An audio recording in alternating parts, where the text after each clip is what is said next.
Hello everyone, welcome to Shivi Studyship. आज हम पढ़ने वाले हैं आर्टिकल 12 के बारे में।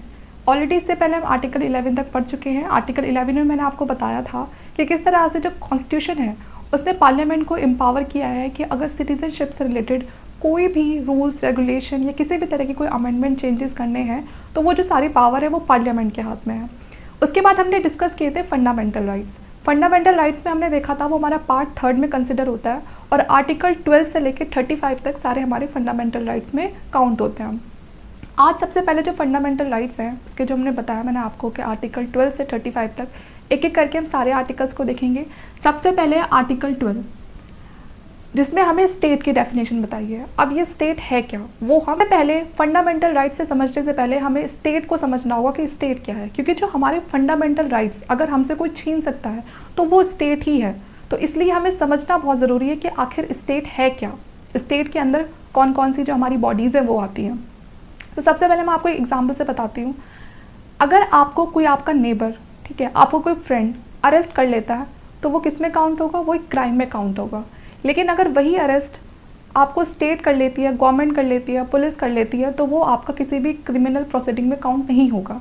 ठीक है, तो आप फ़र्क समझ रहे हो। तो यहाँ पर जब आपके नेबर ने आपको अरेस्ट किया तो यहाँ पर आपके जो फंडामेंटल राइट है उसका हनन हुआ। लेकिन अगर वही काम स्टेट कर रहा है तो आपके फंडामेंटल राइट का कोई हनन नहीं हो रहा है। तो इसीलिए हमें स्टेट को समझने की ज़्यादा ज़रूरत है, क्योंकि हमें यहाँ अपने नेबर से ज़्यादा हमें स्टेट से प्रोटेक्शन की ज़रूरत है।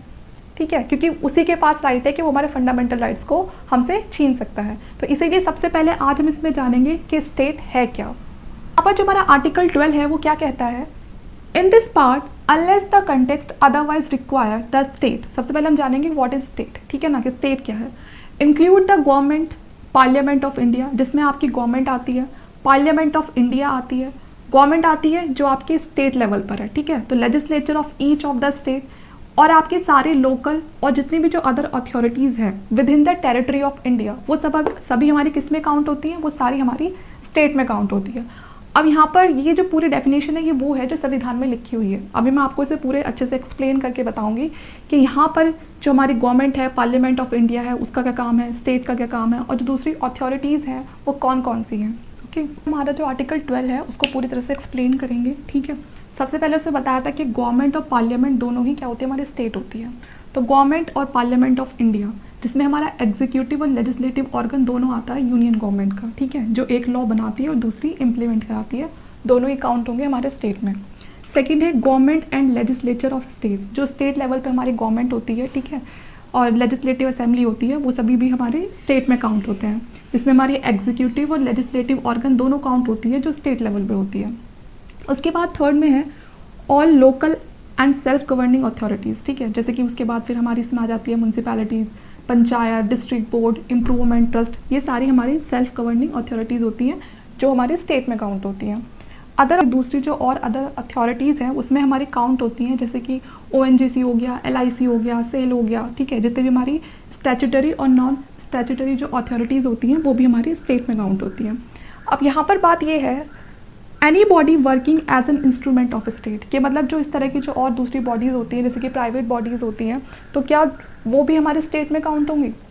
तो यहाँ पर इसके लिए एक लाइन कही गई है कि any body working as an instrument of state, कि कोई भी प्राइवेट बॉडी भी है अगर, या कोई भी दूसरी जो मतलब जो प्राइवेट है या पब्लिक कोई भी बॉडी है, अगर वो स्टेट के लिए काम करती है, ठीक है, तो वो अपने आप में क्या काउंट हो जाएगी, वो स्टेट की तरह काउंट होगी। वो भी जो डेफिनेशन ऑफ स्टेट जो हम सब पढ़ रहे हैं तो वो भी हमारी स्टेट में काउंट होगी, जो पूरी तरह से किसके लिए काम कर रही है, स्टेट के लिए काम कर रही है। इसके लिए कुछ क्राइटेरिया सेट किया हुआ है सुप्रीम कोर्ट ने, वो हम देखेंगे। Criteria of defining state.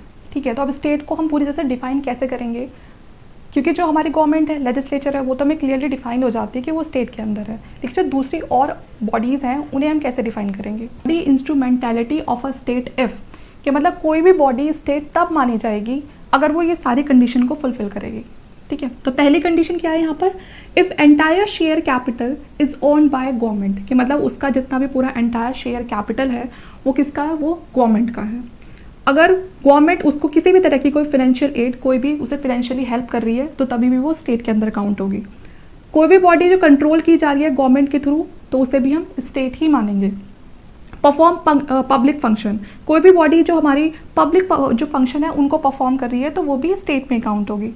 If the body enjoy monopoly status as conferred by state, कोई भी बॉडी अगर उसकी मोनोपोली सेट कर दी है स्टेट ने, तो वो भी हमारे स्टेट के अंदर ही काउंट होगी। कि मान के चलिए कोई एक कंपनी है, ठीक है, और स्टेट ने ये कहा है कि इस पूरे एरिया में सिर्फ इसी कंपनी की जो बसेज है वो चलेंगी, बाकी और बसेस नहीं चलेंगी, तो वहाँ पर उस कंपनी की क्या हो चुकी है, मोनोपोली हो चुकी है, क्योंकि कोई और उसके कंपटीशन में है ही नहीं। तो इस तरह से वो जो कंपनी होगी या वो जो बॉडी होगी वो भी किस पे काउंट होगी हमारी, वो भी स्टेट में काउंट होगी। तो ये क्राइटेरिया, अगर कोई भी बॉडी इस क्राइटेरिया को फुलफिल करती है तो वो हमारी स्टेट के अंदर काउंट होती है। ओके, सबसे पहला क्वेश्चन यहाँ पर अराइज होता है कि जो बीसीसीआई है क्या वो स्टेट है? तो जो बीसीसीआई है वो एक बॉडी है जो इंडिया को रिप्रेजेंट करती है, लेकिन उसके बाद भी उसे जो स्टेट का पूरी तरह से जो स्टेटस है वो नहीं मिला हुआ है। ठीक है, दूसरा क्वेश्चन है, is judiciary under the ambit of definition of state? क्या जो हमारी जुडिशरी है वो स्टेट में काउंट होगी? तो यहाँ पर जो जुडिशरी जब एडमिनिस्ट्रेटिव फंक्शन करेगी, जब एडमिनिस्ट्रेटिव फंक्शन परफॉर्म करेगी तो उस टाइम पर वो स्टेट में काउंट होगी, लेकिन जब वो जुडिशियल फंक्शंस को परफॉर्म करेगी तो उस टाइम पर वो स्टेट में काउंट नहीं होगी। इसके एडमिनिस्ट्रेटिव फंक्शन में अगर हम एग्जांपल लें तो जैसे कि जो सुप्रीम कोर्ट होता है उसका काम होता है कि वो हाई कोर्ट को रेगुलेट करे, ठीक है, और हाई कोर्ट का काम होता है कि वो उसके जो सबऑर्डिनेट कोर्ट है वो उनको रेगुलेट करे। तो यहाँ पर वो क्या कर रहे हैं, रेगुलेट करने वाला काम कर रहे हैं, तो वो उनके एडमिनिस्ट्रेटिव फंक्शन है, तो इस टाइम पर वो स्टेट के डेफिनेशन के अंडर आएगी।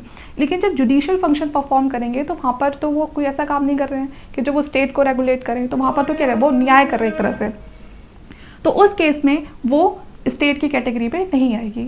यहाँ पर जो स्टेट की डेफिनेशन है, ये डेफिनेशन ऑफ स्टेट जो हम बार बार पढ़ते आ रहे हैं, ये सिर्फ हमारी पार्ट 3 के पर अप्लाई होती है, बाकी कहीं जगह ये अप्लाई नहीं होती है। जो हमारे डेफिनेशन ऑफ स्टेट है सिर्फ पार्ट 3 के लिए, तो आप ये याद रखना कि पार्ट 3 में हमारे फंडामेंटल राइट्स हैं और इन फंडामेंटल राइट्स पर ही हमारी जो आर्टिकल 12 है ये अप्लाई होता है बस। ठीक है, तो यहाँ पर ही हमारा लेक्चर खत्म हो जाता है। होपफुली आपको जो आर्टिकल 12 है वो पूरी तरह से समझ आ गया होगा। कोई भी प्रॉब्लम आती है तो आप मुझसे कमेंट करके पूछ सकते हैं। Thank you.